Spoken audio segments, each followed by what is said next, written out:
si on regarde comment fonctionne la majeure partie de l'humanité, surtout occidentale, on est dans des émotions, on est dans des pensées qui s'entraînent les unes les autres, dans un conditionnement sur soi-même. Oui. Donc, il y a l'étape du rien, du vide, de méditation, que ce soit les techniques, enfin, de cette phase, de ce moment où on fait le silence.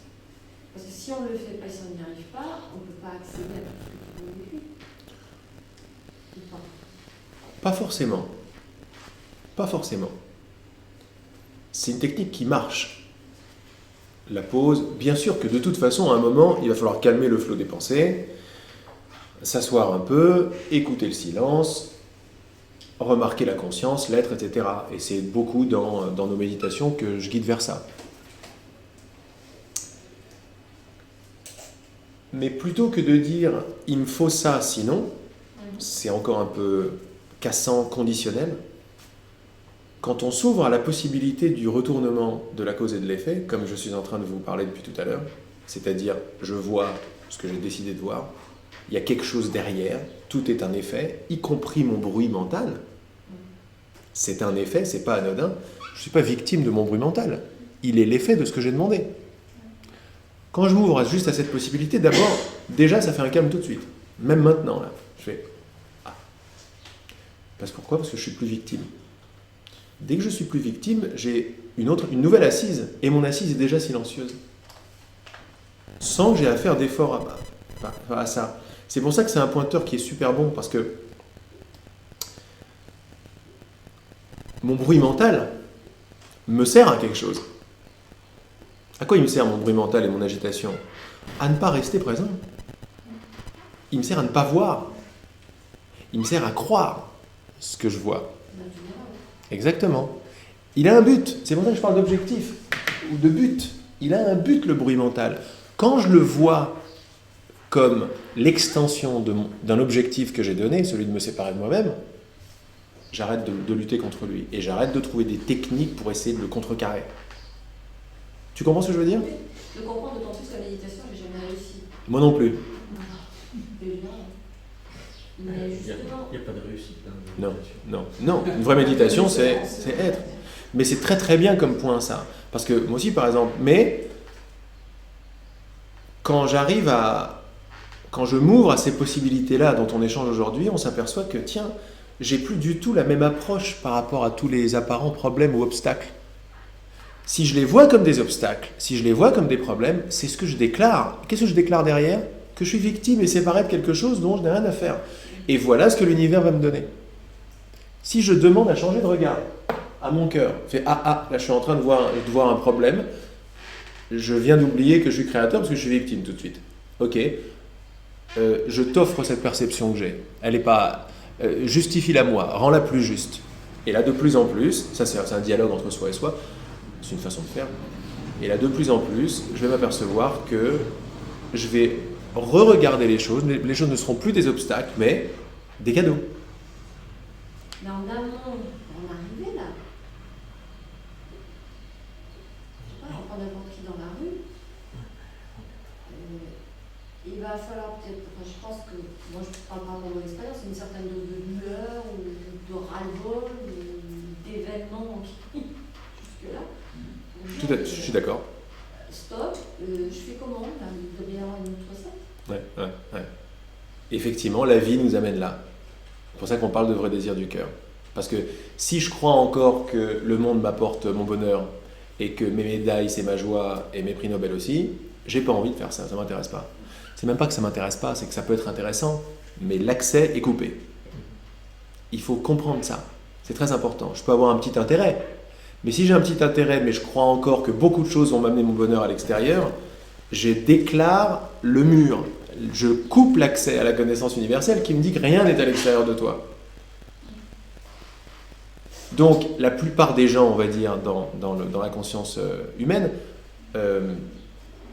sont pour la plupart tout à fait tournés vers l'extérieur et ne sont peut-être pas encore désireux ou prêts, mais c'est pareil pour moi, de voir qu'il y a un lien direct entre la solidité d'un extérieur et le malheur et le manque. Et ils sont peut-être pas encore prêts de voir non plus que prêts ou désireux. de voir qu'ils ne sont pas la victime de tout ça. Mais effectivement, la vie nous pousse à ça, cet élan. C'est pour ça que je vous ai dit, quand on se rappelle du vrai désir du cœur, on se rappelle de quelque chose qui est très profond, de quelque chose qu'on ne contrôle pas véritablement, de quelque chose qui nous meut en fait, qui était toujours là. Et on peut même s'apercevoir que, oui, il faut une bonne dose de souffrance. Enfin, il n'y a pas de règle, hein. Mais des accidents, ça fait ça, des souffrances, ça fait ça, des grosses prises de conscience, ça fait ça, des grandes pertes, ça fait ça aussi. Ça nous fait juste nous retourner sur nous-mêmes et nous demander qu'est-ce qui est important. Et le dosage, il est différent pour chacun. Tu as parlé hier du pouvoir, par exemple, tu as dû descendre vraiment très bas, oui. Très profond, oui. Pour que la lumière apparaisse en bas. C'est normal, parce que c'est dans l'obscurité que la lumière prend toute sa valeur. En fait, c'est dans mon lâcher-prise. Non, la seule obscurité, c'est le jugement et le contrôle. Et il y a des gens qui n'ont pas besoin de souffrir autant, parce qu'ils lâchent tout de suite. Ils lâchent prise tout de suite, ils s'en foutent. Il y a des gens qui sont comme ça, qui sont branchés. C'est vrai que c'est différent selon les uns et les autres. Moi, c'était ma grande obscurité, ma grande souffrance, c'était pas mes douleurs, c'était mon refus de ma douleur. Et c'est ce refus-là qui me fait mal. Et c'est quand la douleur était devenue de plus en plus grande, mais la souffrance était devenue juste infernale, qu'il y a eu un lâcher-prise de ma volonté de contrôler. Il y a eu une abdication, quoi. Dans la douleur, je fais « Ok, tue-moi sur le champ, j'en peux plus. » Qu'est-ce que j'ai fait? J'ai posé mes armes. C'est quand j'ai posé mes armes que la lumière est arrivée. Moi, je ne savais pas ce qui s'était passé. J'avais pas encore le... Que tu l'as vue, parce qu'elle était déjà là. Vous voyez, elle était déjà là, ouais. Elle est toujours là, ouais. Donc ça veut dire que quand on est face à des êtres humains qu'on côtoie et qui sont avec nous, autour de nous, même si nous on a atteint un certain degré par rapport à cette lumière et qu'on est dedans, peut-être y avoir des réactions autour. Donc, si je me balade avec cette énergie, parce que tu disais c'est une vibration, quand je parle, quand je fais, quand je dis, quand je vis, j'ai une vibration. Et les autres autour ne sont pas fous, ils le sentent. Donc il va y avoir des gens qui sont dans le jugement, du coup,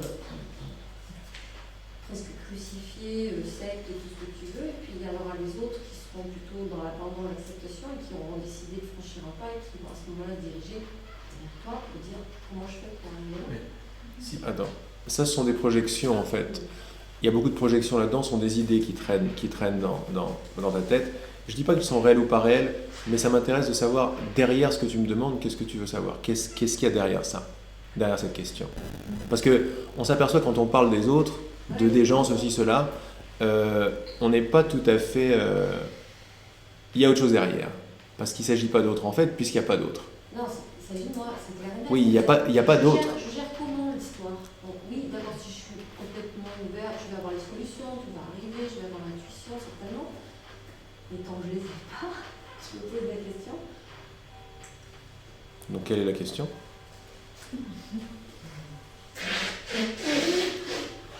Qu'est-ce que tu essaies de me demander derrière tout ça? Pour l'instant, je suis dans la croyance que je n'ai pas encore vécu ça, que j'ai peut-être déjà vécu, mais voilà, c'est pas un truc au quotidien et permanent, d'être dans cet état de réceptivité, de conscience, de lâcher prise, de faire partie du tout. On s'accroche à ce qu'on connaît bien, parce que voilà, absolument, hein. Mais en arrivant à ça, à ce je suis, moi, ce qui me turlupine depuis toute gamine, c'est l'idée que je vais être rejetée. Alors, pas par tout le monde, c'est clair. Mais... Et qu'est-ce qui est plus important? Comment gérer, en fait? Oui, mais je suis en train de te donner la réponse. Derrière ça, derrière cette peur d'être rejeté, il n'y a rien d'autre qu'un manque de bonne volonté d'y aller complètement. Elle te sert à ça, la peur d'être rejeté. Maintenant, tu n'es plus victime de ça. Reste avec ça tranquillement.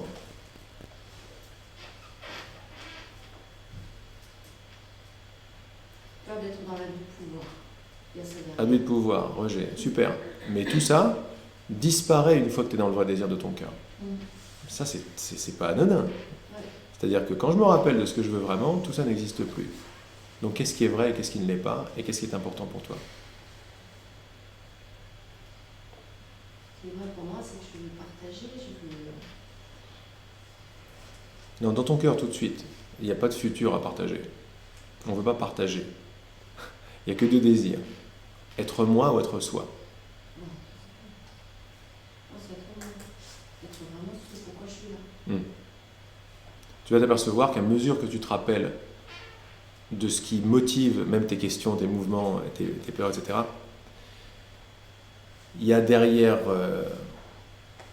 il y a toute chose qui coince un peu, il y a l'un des deux désirs. Et l'un des deux désirs, c'est on n'en est pas victime. Il y a l'amour d'être tout seul, séparé et moi. Ça paraît un truc pas bien, mais c'est pas vrai du tout. Si je n'ai pas l'expérience d'être le tout, d'être, comme tu le dis, d'être dans cette conscience, c'est que je le veux pas. C'est ça le pointeur. Et l'idée, c'est d'aller découvrir, de bien vouloir voir qu'il en est ainsi, et d'aller le découvrir. Où est-ce que je suis en train de dire non? La prière la plus importante, c'est pas oui père, montre-moi père. Non. Montre-moi là où je te dis non, c'est beaucoup plus puissant. Donc derrière ces questions de qu'est-ce que les autres vont penser, ou etc., où est-ce que je serai à la hauteur, il y a une bonne volonté de rester encore séparé. Il y a une bonne volonté de ne pas encore m'abandonner complètement à ce que je sais que je suis intérieurement. Il y a encore un désir de continuer avec ce que j'appelle, c'est pas négatif ce que je dis, hein, de continuer avec les recherches de médailles et les choses comme ça. J'appelle ça comme ça, mais parce que c'est ça qu'on veut. On veut que ça se passe bien pour moi, on veut être aimé, on veut etc. Mais vouloir que ça se passe bien pour moi, vouloir que les autres me voient bien, vouloir ne pas abuser du pouvoir, vouloir tout ça, c'est encore une couche peut-être plus profonde déjà de fumée autour de la majesté du vrai désir du cœur, qui vient encore faire non mais ça encore c'est important, d'ailleurs j'ai des problèmes, j'ai peur de ceci, de cela, etc. En réalité c'est pas vrai. Quand tu te rappelles vraiment ce que tu veux, tout ça disparaît. Parce qu'il n'y a pas de futur et il n'y a pas d'autre. La peur que tu as des autres, c'est des pensées. C'est toi que tu te projettes à l'extérieur. La peur d'abuser le pouvoir, c'est la même. C'est une pensée de toi à l'extérieur. On ne voit que soi. Mais ce qui m'interpelle, c'est pour ça que je suis là, c'est de décortiquer quelque part tout ça pour revenir à l'essentiel. Parce que si je décortique pas, c'est comme la banane, tu peux manger des pluches. C'est ce qu'on est en train de faire là tous les deux. Mais comment est-ce qu'on décortique? On est en train de voir qu'est-ce qu'il y avait derrière la question. C'est là qu'on va trouver dans le monde des motivations et des objectifs. On ne savait pas parce que c'était caché. Si je crois que ma question est réelle, je ne vois pas ce qui est en train de l'animer. Et ce qui est en train de l'animer sournoisement, et je souligne 3 fois sournoisement, c'est mon désir de rester moi. Mon désir de rester aux commandes. Ça me fait peur de lâcher les commandes. Mais la peur de l'inconnu. Oui, la peur de l'inconnu. Mais donc, ça veut dire que la question n'était pas vraiment ça. La question était telle que je la comprends et telle que je la vois dans sa vraie puissance et dans sa vraie sagesse, c'était comment augmenter mon désir de lâcher tout ça et comment augmenter mon désir d'être vraiment qui je suis. Derrière ta question, c'est ce que je vois. Et j'y ai déjà répondu, mais je vais y répondre encore et je ne vais pas arrêter. La façon la plus rapide et la plus dynamique de se rappeler à fond de ce qu'on veut vraiment, c'est de voir combien et comment je ne veux pas m'en rappeler. C'est bizarre. Hein? Et là, si c'est ça que je veux voir, je vais commencer à voir des petits trucs sournois que je ne voyais pas avant. Genre des motivations de l'ego, par exemple, moi je veux t'aimer, etc. Tout. Et en fait, je ne savais pas, mais il y a une motivation de vouloir te manipuler, on voit bien que l'amour entre deux personnes, il n'est pas aussi bisounours qu'il l'apparaît. C'est toujours toi contre moi, c'est toi et moi, mais attention, c'est ça. Et derrière tout ça, et si on arrive à voir ça, c'est bien, il n'y a pas plus profond que ça. Si on arrive à voir que derrière mes motivations d'amour, etc., il y a toujours la volonté d'être moi, le désir, c'est-à-dire mon amour pour ma personne séparée, il est là, c'est ça qui va vraiment guider. C'est essayer de commencer à ressentir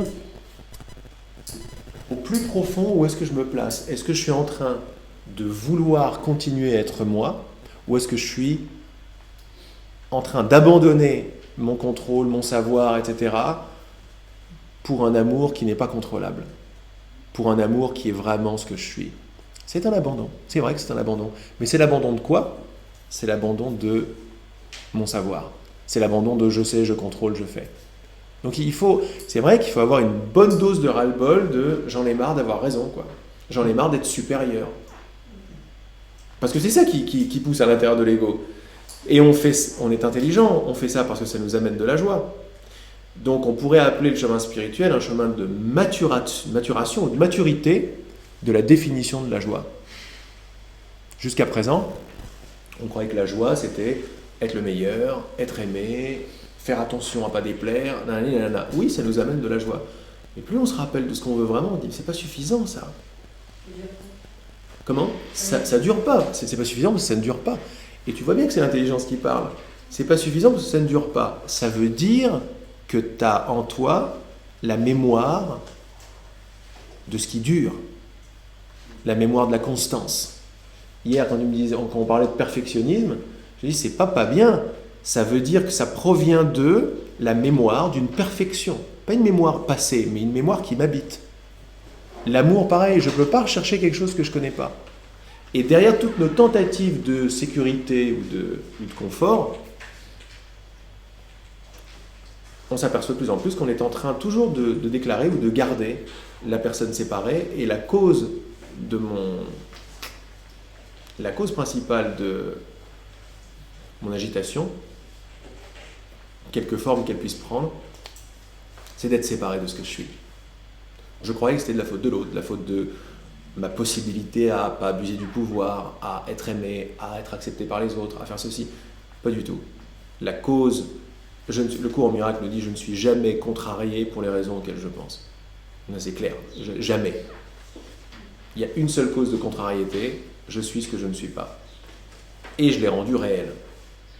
Il y a une seule cause de joie, je me rappelle ce que je suis. C'est la joie. C'est radical, mais ça va nous permettre de voir qu'est-ce qui se cache derrière nos mouvements, nos volontés, nos désirs.